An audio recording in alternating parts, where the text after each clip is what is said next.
Bana, siku leo ngoja tuangalie timu inaitwa Venezia ambayo imetoka Serie B kuelekea Serie A, na msimu unaofuata tutakuwa nao pale katika ligi kuu ya Italy. Venezia, kitu ambacho kinavutia katika rekodi nzima ya timu yao ni sehemu ambayo uwanja wao umelocate.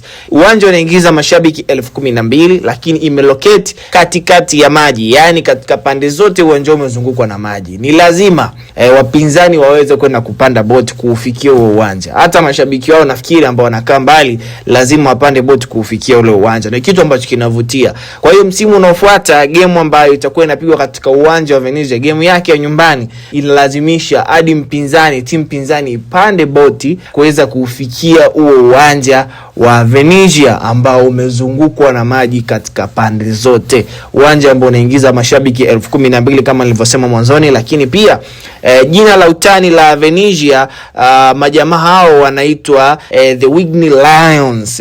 Ni moja kati ya timu ambayo ilikuwa tishio katika Serie B msimu uliopita, wakiongoza mbele ya Frosinone ambao wameshika katika nafasi ya pili. Wao walishawahi kuchukua ubingwa wa Coppa Italia msimu wa mwaka 1940-41. Washachukua kikombe hicho cha Coppa Italia. Wanangu wa Venezia, tukutane msimu unaofuata. Ni lazima watu waweze kwenda kuvuka maji kufikia katika uwanja wa Venezia.